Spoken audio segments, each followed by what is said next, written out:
السلام علیکم ناظرین، آپ دیکھ رہے ہیں کشمیر ڈیجیٹل اور میں ہوں آپ کی میزبان سائمہ اشرف۔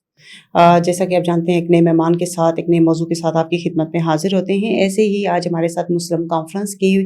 نظریاتی کارکن میمونہ ایڈوکیٹ کیانی صاحبہ، جو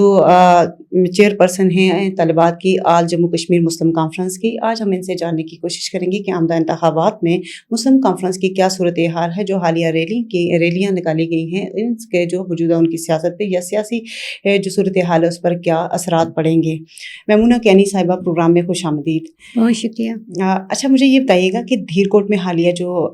ایک مسلم کانفرنس کی طرف سے ریلی نکالی گئی ہے، آپ کیا سمجھتی ہیں کہ اس کا جو موجودہ سیاسی صورتحال ہے اس پر کیا اثر پڑے گا؟ یہ آپ کے نزدیک ایک ریلی ہے، یہ سب سے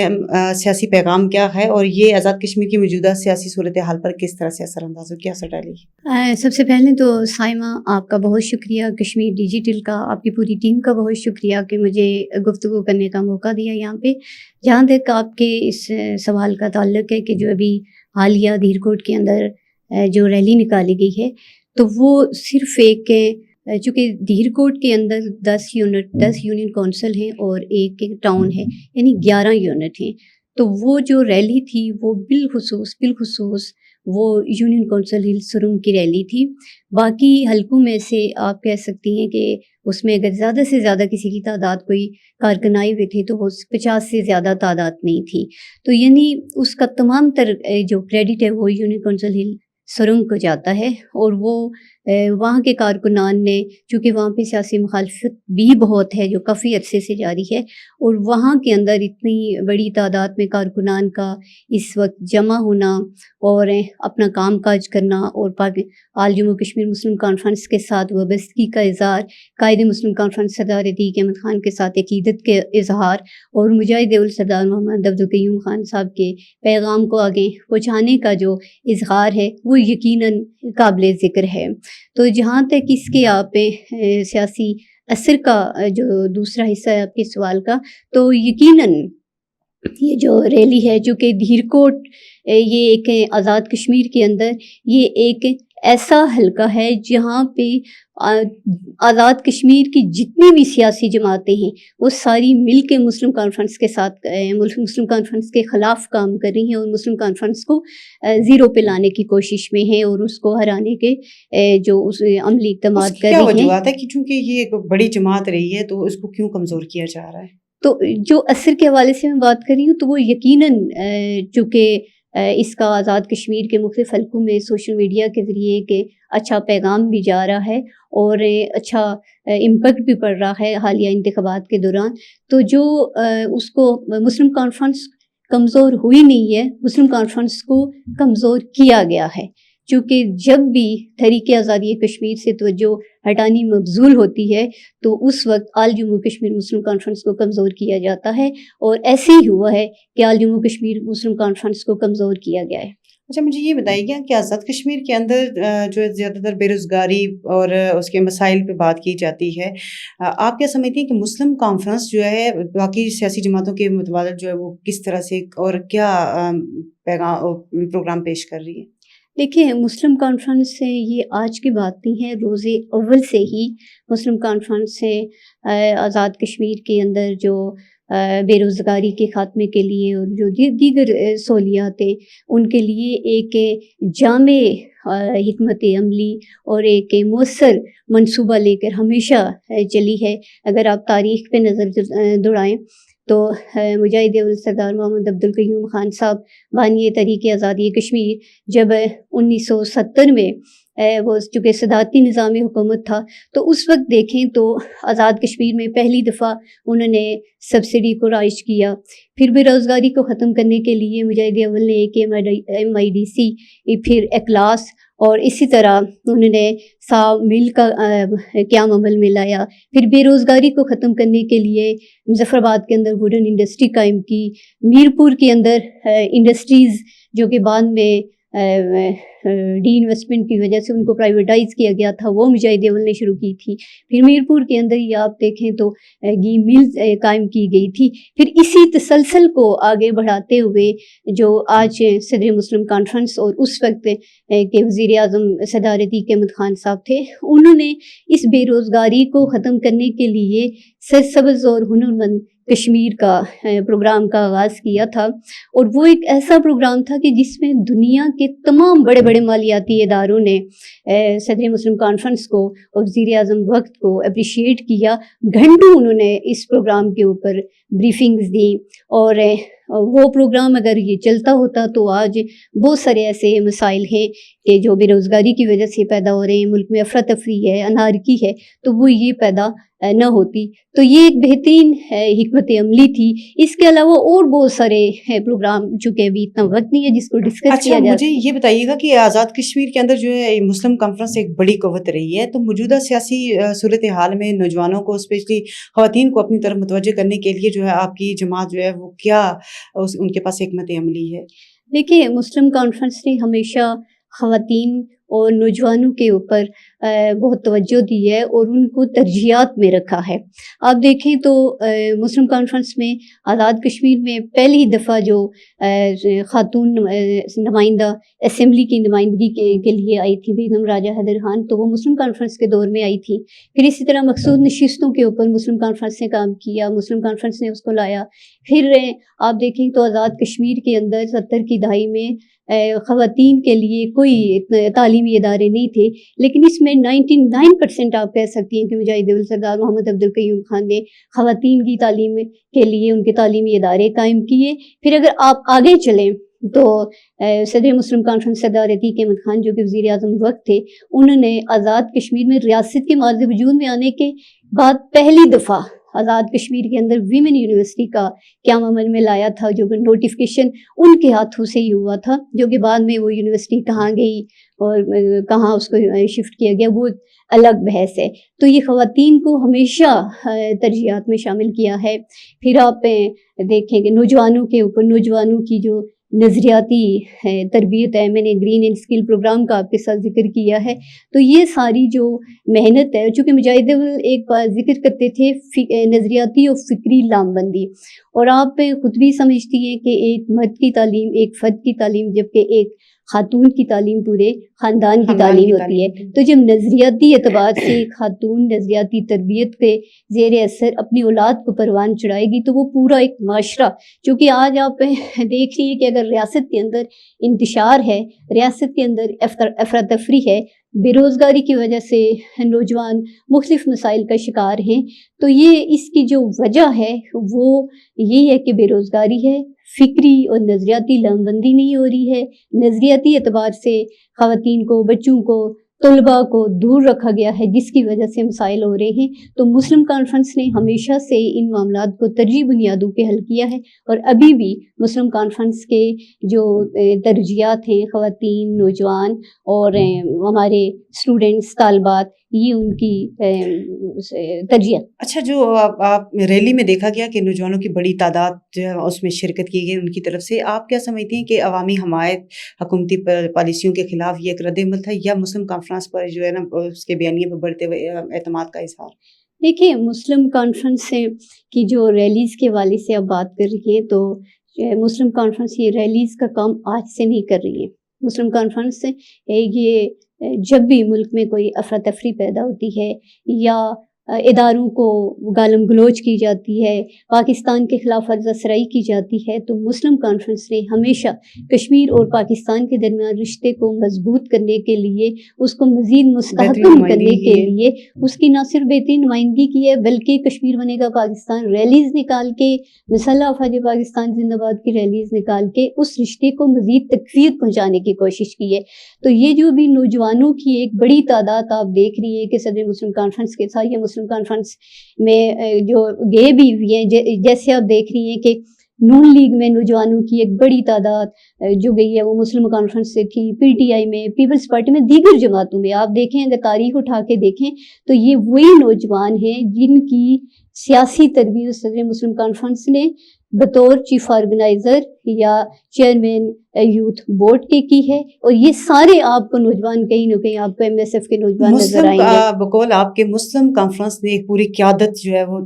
تیار کی ہے جو دیگر جماعتوں میں گئی، ایسی کیا وجوہات بنی ہیں کہ وہ اپنی نظریاتی جماعت کو چھوڑ کر جو ہے دوسری جماعتوں میں وہ جا رہے ہیں؟ اس کی کیا، اس پہ ذرا روشنی ڈالیے۔ اس کی وجہ یہ ہے، جیسے میں نے آپ کو پہلے بھی کہا ہے، کہ جب بھی تحریک آزادی کشمیر سے توجہ ہٹانی مبذول ہوتی ہے تو اس وقت مسلم کانفرنس کو کمزور کیا جاتا ہے، چونکہ مسلم کانفرنس ریاستی تشخص کے علم بردار ہے، چونکہ مسلم کانفرنس سے آزاد کشمیر کے سٹیٹس کو چینج نہیں ہونے دے رہی ہے۔ مسلم کانفرنس گلگت بلتستان کے معاملے میں جو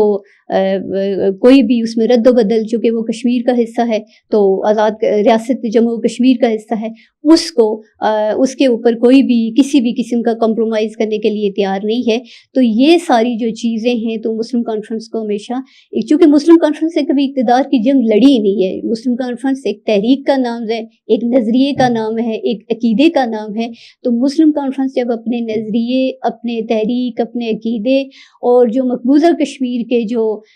لوگ ہیں ان کے ساتھ اظہار یکجہتی کے لیے اپنا مؤثر اور بامانی کردار ادا کرتی ہے، تو اس وقت پھر مسلم کانفرنس کو بیک فٹ کیا جاتا ہے۔ آزاد کشمیر کے آئندہ انتخابات میں آپ مسلم کانفرنس جو ہے، مسلم کانفرنس کی جو سیاسی پوزیشن ہے اس کو آپ کس نظر سے دیکھتی ہیں، اور یہ بھی بتائیے کہ آپ سمجھتی ہیں کہ جو موجودہ ریلیاں ہیں یہ مسلم کانفرنس کے اعتماد کی بالی یا صرف سیاسی سرگرمیوں کا حصہ ہیں؟ دیکھیں، آزاد کشمیر کے اندر چونکہ اب لوگوں نے اور بہت ساری جو جماعتیں ہیں اور عوام نے یہ تجربے کر کے دیکھ لی ہیں، چونکہ پچھلے کئی عرصے سے، اور یہ جو آزاد کشمیر کی جو ریاست ہے یہ سیاسی عدم استحکام کا شکار ہے۔ نظریاتی جو اس میں انتشار پھیلایا جا رہا ہے، فکری انتشار پھیلایا جا رہا ہے، اور آپ نے دیکھا ہوگا کہ ہر دوسرے دن ریاست کی ریٹ کو چیلنج کیا جا رہا ہوتا ہے، حکومت کی ریٹ کو چیلنج کیا جا رہا ہوتا ہے۔ تو ایسے میں اب لوگوں نے یہ ساری جو حکومتیں ہیں، یہ سارے کردار ہیں، ان کو آزما کے دیکھ چکا ہے، اور ان کو آج آل جموں کشمیر مسلم کانفرنس سے یاد بھی آ رہی ہے، اور وہ یہ اس چیز کو مخالفین بھی باور کر رہے ہیں کہ جب تک مسلم کانفرنس اقتدار میں تھی، الحمدللہ 94 سال ہو گئے مسلم کانفرنس کو، 94 سال کی عمر میں مسلم کانفرنس نے کبھی لاشیں نہیں گرائی، مسلم کانفرنس نے کبھی افراتفری اور انتشار ریاست کے اندر نہیں پھیلایا ہے، اور مسلم کانفرنس سے اب جو آپ کہہ رہی ہیں، آپ کا جو سوال ہے کہ لوگوں کا اعتماد، تو یقیناً یہ جو لوگ ساتھ چل رہے ہیں، جو کارکنان سیاسی، اور یہ بات نہیں ہے کہ مسلم کانفرنس جو ہے اس کو سیٹوں سے اس کی اہمیت کو ماپا جائے۔ مسلم کانفرنس جو چونکہ نظریاتی اعتبار سے ایک تحریک ہے، ایک کشمیر کی آزادی کے لیے اور تکمیل پاکستان کے لیے ایک جدوجہد کا نام ہے، تو جس میں لوگ اپنا جو کردار ادا کرتے ہیں، اور جو ابھی جو آپ دیکھ رہی ہیں کہ اتنے بڑے تعداد میں آپ کو ہر وارڈ میں، ہر حلقے میں، ہر گلی محلے میں، چاہے وہ ہزاروں کی تعداد میں نہیں ہو، لیکن کم از کم آپ کو نظریاتی کارکن ضرور نظر آئے گا۔ تو یہ مسلم کانفرنس پہ اعتماد کا مجھے یہ بتائیے گا کہ کشمیر کاز کو جو ہے بین الاقوامی سطح پر مؤثر انداز میں اجاگر کرنے کے لیے مسلم کانفرنس کی کیا حکمت عملی ہے، خصوصاً اس وقت میں جب بین العالمی توجہ جو ہے دیگر تنازعات پر مرکوز ہے، ان کی توجہ؟ دیکھیں، مسلم کانفرنس 1932 سے لے کر کشمیر کے ساتھ جڑی ہوئی ہے، تحریک آزادی کشمیر مسلم کانفرنس کے ساتھ جڑی ہوئی ہے، اور مسلم کانفرنس تحریک آزادی کشمیر کے ساتھ جڑی ہوئی ہے۔ باقی جو جماعتیں ہیں جنہوں نے کام کاج جو شروع کیا، کوئی شملہ معاہدے کے بعد معرض وجود میں آئی ہیں، کوئی اس سے بدیر آئی ہیں، لیکن مسلم کانفرنس نے یہ کام کاج 1932 سے لے کے شروع کیے ہیں، اور چونکہ ماجرین جموں کشمیر، تارکین وطن، اس پہ کی نمائندگی جو ہے ہمیشہ مسلم کانفرنس نے ان کو حق نمائندگی بھی دیا ہے۔ پھر مجاہد الصغار محمد عبدالقیوم خان صاحب نے مسئلہ کشمیر کو 70 کے بعد اب انٹرنیشنل لیول پہ اس کو اجاگر کیا ہے، رابطہ عالم اسلامی کے ذریعے اور OIC کے ذریعے، برٹش پارلیمنٹ کے ذریعے، اور اسی طرح آپ دیکھیں تو اس میں ایک جو انتہائی اہم کمپوننٹ ہے وہ اوورسیز ہیں، ہمارے تارکین وطن ہیں. تو یہ اس میں مسلم کانفرنس نے باقاعدہ تنظیم سازی کی ہے تاکہ مسئلہ کشمیر کو اجاگر کریں. آپ نارتھ امریکہ میں دیکھیں، آپ یورپ میں دیکھیں، آپ انگلینڈ میں دیکھیں اور بہت ساری کنٹریز میں دیکھیں تو آپ کو جموں کشمیر مسلم کانفرنس کی باقاعدہ تنظیمیں نظر آئیں گی. اور یہ چونکہ 70 کے بعد مجاہد اول نے شروع کیا اور 80 سے لے کے پھر سردار عتیق احمد خان صاحب جو صدر مسلم کانفرنس میرے قائد، انہوں نے خود مختلف ممالک کے دورے کر کے ان تنظیموں کو قائم کیا تاکہ وہ مسئلہ کشمیر کو زیادہ سے زیادہ اجاگر کریں. تو یہ جو تارکین وطن کا ہے، یہ ایک بہترین کمپوننٹ ہے مسئلہ کشمیر کو اجاگر کرنے کے لیے. مجھے یہ بتائیے کہ موجودہ حکومت کی کارکردگی کو آپ کس نظر سے دیکھتی ہیں؟ ایسے کون سے شعبے ہیں جہاں پہ وہ ناکام رہی ہے اور مسلم کانفرنس جو ہے وہ بہتر طور پر اپنا کردار ادا کر سکتی ہے؟ دیکھیے، موجودہ حکومت اگر کہیں تو یہ سیاسی عدم استحکام کے بعد قائم ہونے والی حکومت ہے، یا آپ اگر اس کو کہیں کہ یہ سیاسی عدم استحکام کا نتیجہ ہے کہ یہ جو حکومت قائم ہوئی ہے. چونکہ دنیا میں آپ نے پارلیمانی نظام میں، جمہوری نظام میں ایسا فینومینا کہیں نہیں دیکھا کہ آل پارٹیز مل کے حکومت بناتی ہیں اور دوسرے دن وہ اپوزیشن بینچز میں بیٹھ جاتی ہے. میرا حال ہے کہ پارلیمانی اور جمہوری نظام میں اس سے بڑا مذاق کہیں بھی نہیں دیکھا جا سکتا جو کہ آزاد کشمیر میں جمہوری اور پارلیمانی نظام کے ساتھ ایک مذاق کیا جا رہا ہے. اور جہاں تک کہ ہمارے وزیر اعظم فیصل راٹھور صاحب کا تعلق ہے تو یقیناً وہ ایک پڑھے لکھے اور ایک محنتی سیاستدان ہے اور ایک جاندیدہ سیاستدان ہے جس کا ذکر صدر مسلم کانفرنس اپنی بہت ساری تقاریر میں بھی کر چکے ہیں اور ان سے کافی امیدیں بھی وابستہ تھیں. انہوں نے تھوڑی سی سیاسی ہلچل تو شروع کی لیکن تعمیری یا ترقیاتی کام کوئی بھی نہیں ہو سکا. آپ دیکھیں تو ان کے دور میں بھی وہی سیاسی عدم استحکام ہے، وہی نظریاتی و فکری انتشار ہے، وہی ملازمین آپ دیکھیں تو روڈوں پہ ہماری خواتین، ہماری ریاست کی بیٹیاں وہ روڈوں پہ جو بے توقیر ہو رہی ہیں. تو یہ ان کا دور حکومت ہی ہے. ہاں، انہوں نے اگر اس دور میں جو کام کیا ہے، جو تعلیمی پیکیج دیا ہے، تو اس میں بھی میں سمجھتی ہوں کہ کسی نہ کسی طرح جموں کشمیر مسلم کانفرنس کا بھی حصہ ہے. ہم تعریف نہیں کرتے یا ہم لوگ کو کریڈٹ نہیں لینا چاہتے، یعنی مسلم کانفرنس کوئی کریڈٹ نہیں لینا چاہتی چونکہ اچھا، ہمارا پروگرام بھی چونکہ اختتام کی طرف بڑھ رہا ہے، یہ جو تعلیمی پیکیجز دیے گئے ہیں آپ کیا سمجھتی ہیں کہ اس پہ عمل درآمد بھی ہوگا یا یہ دیگر پروجیکٹس کی طرح یہ بھی بس کاغذوں کی حد تک ہی ہے؟ دیکھیں، اس پہ کہتے ہیں نا پیوستہ رہے شجر سے امید بہار رکھ، تو ہم امید واثق ہے کہ اس کو یہ فلفل کریں گے. لیکن ایک اور بات میں آپ سے یہ کہنا چاہوں گی کہ آپ جو موجودہ حکومت کی ناکامی کے حوالے سے بات کر رہی ہیں تو دیکھیں، آزاد کشمیر کے اندر جو حکومت ہوتی ہے پاکستان کی حکومت کے ساتھ، آزاد کشمیر کے اندر جو ہماری لا اینڈ آرڈر کی سچویشن ہے اس کو کنٹرول کرنے کے لیے، انتشار کو کنٹرول کرنے کے لیے، اور جو بھی معاملات آزاد کشمیر کے اندر ان کو کنٹرول کرنے کے لیے ان کے ساتھ ایک تعاون کرتی ہے. لیکن یہاں پہ یہ دیکھا گیا ہے کہ آزاد کشمیر کی حکومت پاکستان کے جو پالیسیز کو وہ ٹو نہیں کر رہی ہے، حالانکہ آزاد کشمیر کی حکومت کو پاکستان کی پالیسیز کو ٹو کرنا چاہیے، یہ اس کی جائز مجبوری بھی بنتی ہے. لیکن ہماری آزاد کشمیر کی حکومت صرف پارٹی پالیسی کو ابھی آپ دیکھا جائے تو وہ ٹو کر رہی ہیں، جس کی وجہ سے آپ دیکھیں مہاجرین کے سیٹس کا معاملہ ہے اور باقی دیگر معاملات ہیں جس پہ وہ حکومت پاکستان کے ساتھ بالکل بھی تعاون نہیں کر رہی ہیں، جو کہ حکومت آزاد کشمیر کو یہ شعبہ نہیں دیتا ہے. بہت شکریہ میمونہ کینی صاحبہ، آپ نے اپنے قیمتی وقت میں سے وقت نکالا ہمارے پروگرام میں تشریف لیں. جی، یہ تھی میمونہ کینی ایڈوکیٹ صاحبہ جن کے ساتھ تفصیلی بات چیت تھی اور ہر تمام معاملات پہ انہوں نے کھل کر بھی بات کی. ایک نئے مہمان کے ساتھ نئے پروگرام میں آپ کی خدمت میں پھر حاضر ہوں گے، تب تک کے لیے خدا حافظ.